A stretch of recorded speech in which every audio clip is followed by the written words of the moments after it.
Welcome back to With the Times, where we keep you knowledgeable and updated on sports, TV and music.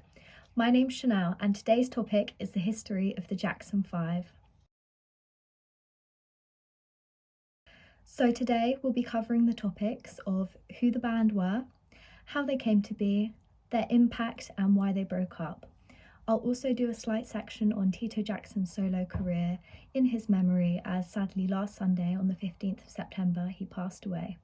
So I've got my notes here next to the camera today, as I don't want to miss out any information about the group, as there's a lot of information and history regarding them, so apologies if I keep looking over there. So first up, who were they? The Jackson 5 were a music group from Gary, Indiana, USA, and it consisted of 5 brothers from the Jackson family. Now, the family as a whole actually consisted of 10 children, 2 parents, but most sources only state that there were 9 children, as sadly Marlon's twin Brandon passed away shortly after birth. The group was originally created by their father Joe Jackson, who was also their manager, in 1963, and at that point only had 3 members, who were Tito, Jermaine and Jackie. However, in 1965 they added the other 2 members, which were Marlon and, the most notably, Michael Jackson, who went on to have a very successful solo career.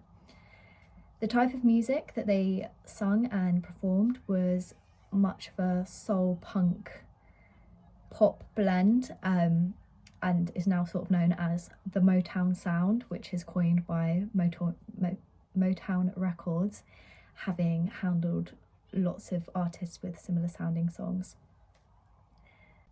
So the group absolutely dominated the 60s and 70s with their youthful and energetic performances and bright fashions, both of which were very popular. But how did the group come to be? So a little bit of history on their family background. First of all, their father, Joe Jackson, was an aspiring guitarist when he was younger. However, when he met and married their mother, Catherine, he had to give up this aspiration in order to support his family. As you can imagine, he had 10 children, and a career as a guitarist would not have supported them. Their mother, Catherine, was a devout Jehovah's Witness and a keen pianist and singer, and would often lead her children in song. Now, something I found interesting about this is that obviously, due to their mother's religion, the Jacksons would have never celebrated Christmas growing up, and this is actually recounted in one of the siblings' autobiographies. So, talking of autobiographies, Michael Jackson once stated in his that he felt that the siblings were always destined for music, as he said their family sang all the time, and he also shared that apparently they would have songwriting competitions while washing the dishes. Now, we see that the family actually were extremely musically talented, as actually every single one of the 9 siblings had a career within music at one point. So let's go back to how the band were actually formed. As we know, Joe Jackson, their father, was an aspiring guitarist but had to give this up to help support his family. Now, he never actually got rid of his beloved guitar, and in Michael Jackson's autobiography, it was said to be extremely clear that the children were not to touch this guitar. However, the idea for the Jackson 5 actually came about after Tito broke this rule. So he stole his father's guitar, broke a guitar string, and was expecting his father's wrath. However, when it was discovered, Joe just asked to see what Tito could do with the guitar instead. And he actually realised then that Tito had an absolute talent for guitar playing. And this is where he got the idea to create a band of his offspring and his children. So as I said previously, the band was originally 3, and then they added Michael and Marlon, which made it 5. And once this group of 5 was established, the kids would be subjected to really long, grueling rehearsals, as their father really wanted to support them and help them succeed. And they'd often be made to rehearse until their group was perfection. Now, this actually paid off, because in 1967 they won an amateur talent contest in New York. So bear in mind they're from Gary in Indiana, and they would have had to drive all the way up there to compete, and they won. So this kind of helped broaden their general audience, and sort of people had then heard of them and seen them. But it wasn't until 1968 that they were to be discovered by Motown Records. They weren't, however, actually discovered by any of the agents at Motown. Instead, they were discovered by Bobby from Bobby Taylor and the Vancouvers, who brought them to the attention of Berry Gordy. Now, if you don't know, I'll do a short history on Motown. Berry Gordy was the head of the Motown record label, so he was very influential, and pretty much all soul and pop artists at that time would have been with Motown. So we've got people like Diana Ross and the Supremes. Stevie Wonder was with Motown, I believe, as well. So they're the sort of calibre of people we're talking about. So then Berry Gordy himself saw the Jackson 5 and he signed them on very, very quickly. Then, in August of 1969, the Jackson 5 had the opportunity to open for Diana Ross and the Supremes in LA. And this is what catapulted them into the spotlight. Soon after, their hit, I Want You Back, which everyone knows, was being played across all of America. And in the next year, or actually 11 months that followed, they released 3 more songs, including ABC, The Love You Save, and I'll Be There.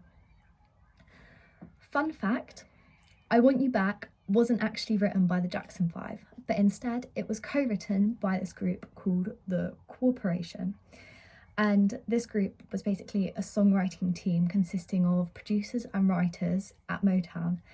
And it consisted of Berry Gordy, Alfonso Mizell, Freddie Perrin, and Deke Richards, I believe I'm saying that correctly.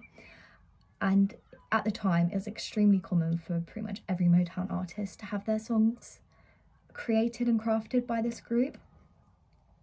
However, we'll find out in a little bit, but the Jackson 5 actually enjoyed making their own music. So although this was okay at the start, eventually this led to them leaving Motown. Now, let's talk about their impact. So before researching this, I actually didn't really realise quite how influential they were. Of course, you know that they have tons of hit songs, they're a household name, but they actually extended their reach much further than that. So another turning point in their career was in February of 1970, where the Jackson 5 performed at the American Bandstand, which was a big deal back in those days. And at this point, Michael was only 11 years old, but his incredible stage presence is something that is still continued to be talked about today. It is said to be the moment where the public realised, wow, these guys are good, sort of thing. Before that, they probably wouldn't have seen their faces because, as you can imagine, not as much was televised back in the day. So not only did they have a wide stretched reach to the music industry, they even got themselves a Saturday morning TV show where the brothers were depicted as cartoons going on adventures. And then this was later kind of adapted and changed to become a comic book series as well. On top of this, they had tons and tons of merchandise ranging from people from young and old, because you would have sort of lunch boxes that kids would take to school, and then obviously the typical t-shirts, badges, all that sort of thing. They also were record breakers. So when their first 4 singles came out, which I mentioned previously, so I Want You Back, ABC, The Love You Save, and I'll Be There, they all hit the Billboard Top 100 within 1 year, which was a record-breaking feat.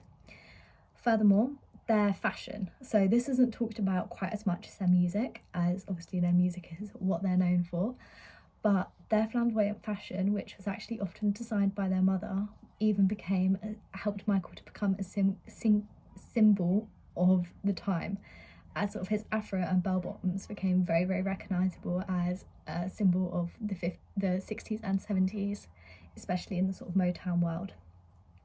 And also their blend of pop, soul and punk was truly unique. However, it is very similar to the Motown sound, so that part is not restricted just to the Jackson 5.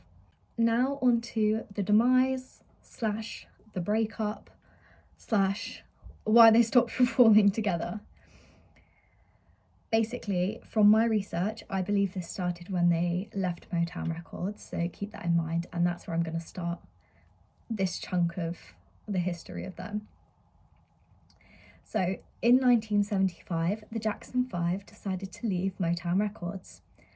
Now, one of their brothers, Jermaine, actually married Berry Gordy's daughter, who is the head of Motown Records. So when the brothers decided to leave, he decided to stay, as I can imagine it'd make things a little bit awkward, wouldn't it? So he broke away from the Jackson 5 to create his own solo career with Motown, and the Jackson 5 became the Jackson 4, until the youngest Jackson, Randy, actually stepped in to replace Jermaine. So the group moved from Motown Records to Epic Records, and this is because, well, from what I implied from their press conference, was that they were no longer happy with their contract and felt that their music and the promotion of their group would flourish a lot more under Epic. As according to what the New Yorker reported on, they said that Joe stated that Motown sells a lot of singles and Epic sells a lot of albums, so they wanted to move away from just doing one-hit wonders, sort of, well, they were never a one-hit wonder, but singles, and move to doing more completed full albums. Also, under Epic, from my own research, I found out that Epic would allow them to create their own songs, whereas with Motown, they generally had to be written by the corporation, which we spoke about earlier. So when the Jackson 5 left Motown, they also had to change their name, as Motown owned the name the Jackson 5, and they became the Jacksons.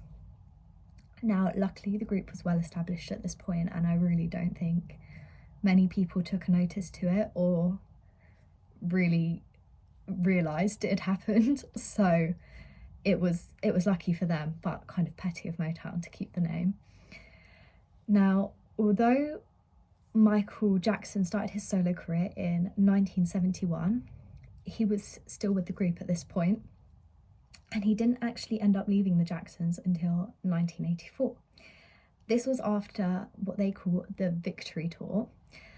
However, some people know it as the Thriller Tour because although it was the Jacksons 5 tour, they performed so many of Michael Jackson's songs from Thriller, and most people went just for Michael Jackson, that it's not really seen as a Jacksons tour at all.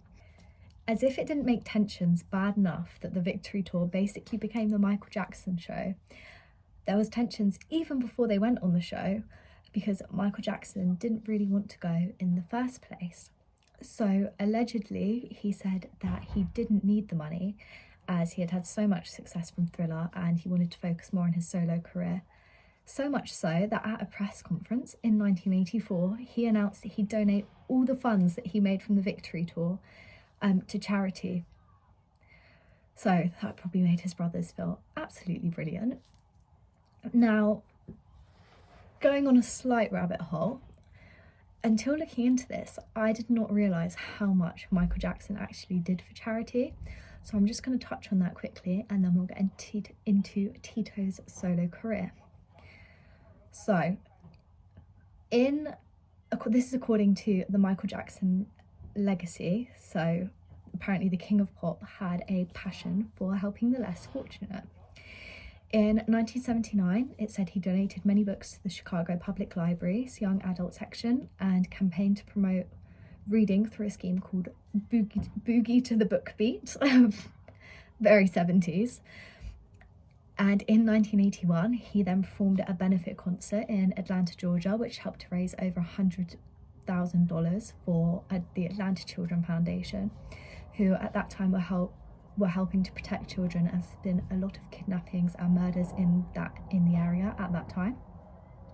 Then in 1984, he did a ton, so he donated his funds from the Victory Tour, and he also donated to multiple medical causes, including the Brotman Medical Center in California, where he established the Michael Jackson Burn Center after he was burnt while doing the Pepsi ad.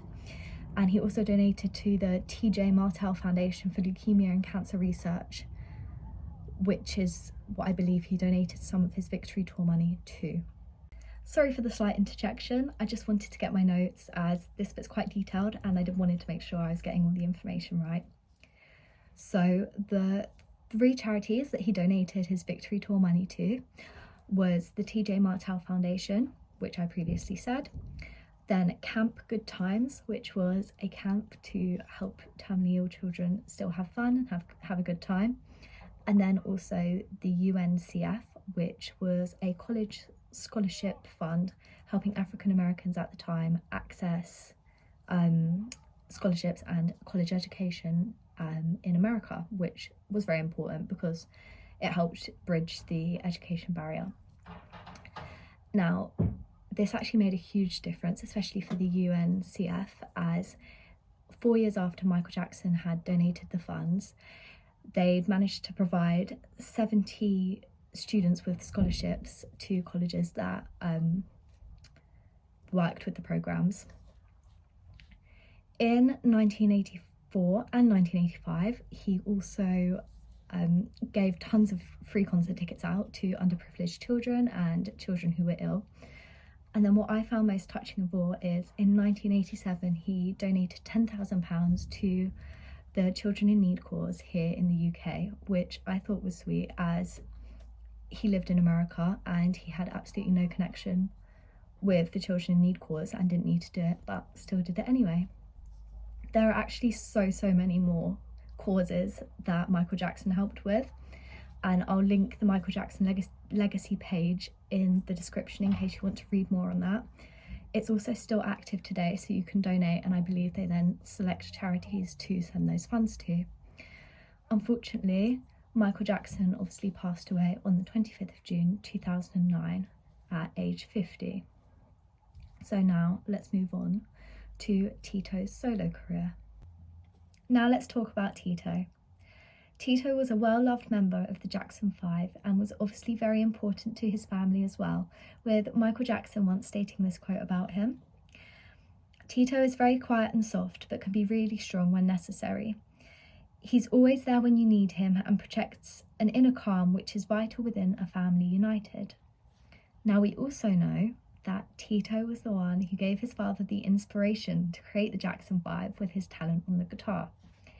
Interestingly, however, I found that he wasn't allowed to play the guitar while the Jackson 5 were recording in studio when they were with Motown, as Motown allegedly always insisted that their session musicians do it instead. So in 2003, he broke out into his solo career and did a full 180 on the Motown sound and instead became a blues musician. He mainly performed at clubs and bars and with live audiences.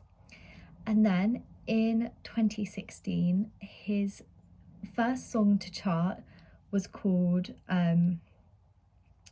Get It Baby and featured Daddy Kane, which was on his album Tito Time. Then in 2022, he toured performing at the Ground Zero's Blues Club and the Bogulosa Blues Festival. And although his passion during his solo career seemed to be completely surrounding blues, in 2023, he also revived the Motown sound with the song Attitude, which he collaborated on with Brazilian artist Natalia Damini. So that brings us to the end of today's video. I hope that this video was informative and also enjoyable to watch, and hopefully now you know a little bit more about the Jackson 5. If you enjoyed, please feel free to like and subscribe, as I will bring out a video every week.